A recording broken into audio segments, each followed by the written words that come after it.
Good morning. Hope you guys had a great Thanksgiving. I just rolled out of bed. The sun's beaming through the windows in the shop. I'm going to raw dog this video and intro. No supercuts, no sensual low angle shots, no sweeping camera angles. No do-overs on this voiceover. You guys are getting just as raw as it gets here these days. Going to show you some of the revision work on this old 59 Magnatone 250 custom. I'll try to take you through it. I'm beat.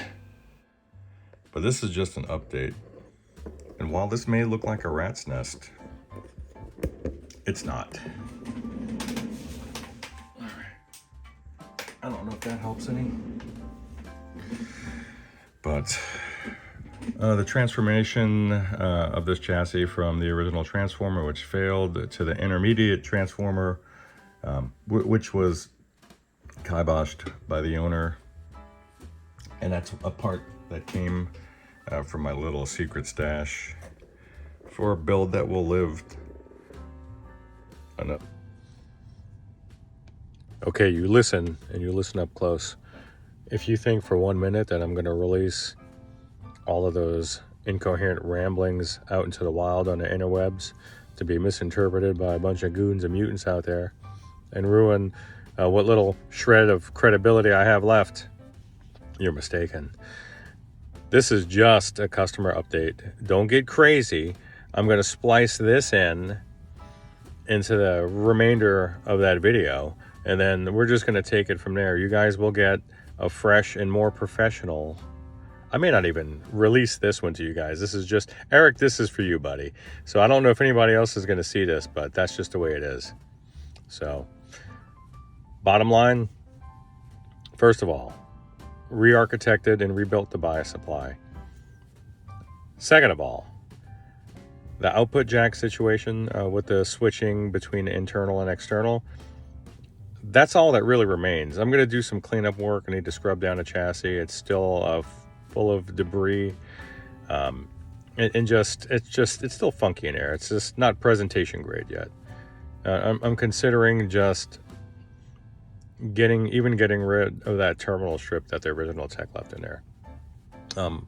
Along those lines, I cleaned up the plate leads, exiting that terminal strip over to the rest of the amp.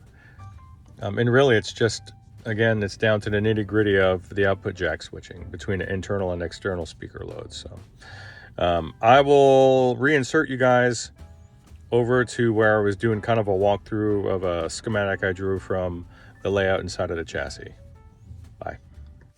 All right, so then you can see from pin 1 of the rectifier over to that main dropper of 100K. This one's a 5-watt unit, and you have that voltage divider made by a 12K to ground. This was a selenium rectifier. It's now it's not a 4007, it's a 5408 because I had the space for it, so why not? And I have an abundance of them. Not that the 4007 would be stressed in any way, it wouldn't have been. Then we have some filtration here. And then in parallel with that, we have that 56K. And then that goes on and splits into the two 220K resistors heading over to the grids to deliver that negative voltage.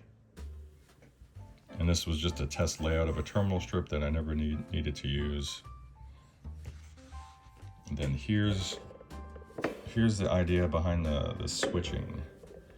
So this is obviously a switchcraft type jack here, where you have the barrel, which is ground, you have the switch, and then you have the tip, and then you have lugs 1, 2, and 3. So on the first lug here on the tip, you have the OT secondary positive and the negative feedback lead. On the switch, you're going to have the internal speaker positive lead. And then the third one obviously is where your grounds are going to be. You have the chassis ground, though I don't think I need to actually run a physical chassis ground, because just like the extension or external speaker jack that's here already, it's relying on contact with the chassis to do that. So why risk creating a loop? And then you have the internal speaker negative. So basically all the grounds are going there. And that's it. It's pretty uncomplicated. See? And this is the unseen work that a lot of techs will do, and a lot of people don't understand, or they'll question the line items on their bill. But I have very reasonable customers, it seems, and so I haven't had to really deal with this. And I do get this out up front, that it's not just a simple part for part swap when it comes to a restoration like this. It's a redesign. This, again, this is going away. It's a complete redesign of some of the sub-circuits living in this chassis. And then there's, this thing is like a minefield with things like the old metal bits that fatigue if you just look at them wrong. So a lot of the work that I've done takes strain and load off of the tube socket pins, for example, because it's gonna happen. And then there's some things that are unavoidable, like this hole right there in the center of the shot, which was left by the selenium rectifier. The dudes at the factory didn't deburr the other side of the hole. They just used torque from the machine screw to sort of flatten out the debris there.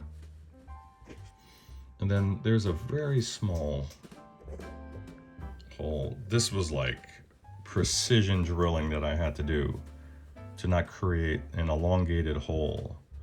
There's a bit of a hole showing here, which is making me nuts, but it was unavoidable in order for me to mount this oversized transformer. So just things to consider. I have some ways of cleaning that up and hiding that, making it look factory. And I'm gonna do that stuff. But that's it. The preamp ends is sorted out.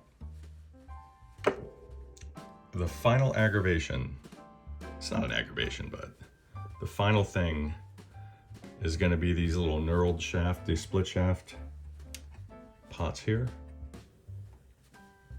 The knobs keep falling off. So I'm going to put a little bit of that plumber's tape, just like maybe a pass over it, and just set them down. I'm going to hope it does it. I for sure am not going to widen these up any, because that's just asking for one side to shear off. And I'm certainly not going to be doing multiple wraps of that because it's going to create a lot of pressure on this old plastic. And good luck finding these, especially ones that'll match. And I'm certainly not going to use any sort of adhesive. I don't care how low tack it is. Because again, if someone has to service that, it's gonna put that part in jeopardy rather. So just things I will not do. I've got the two knobs here. I did have a moment of panic, but thank God I'm organized somewhat. Here's that selenium rectifier. Let me get in there. Just put it here. So if you look at the construction of it, and why not just do that, right? So where's a positive in. There you go. That's the correct orientation. Each one of these plates will develop a voltage drop, and it makes these very inefficient to use, though they are the coolest. And I decided ultimately to replace this because I know that it's going to fail at some point.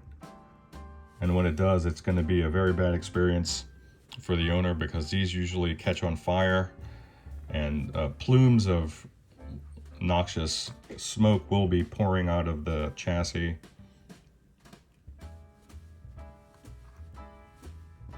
And these are actually kind of toxic.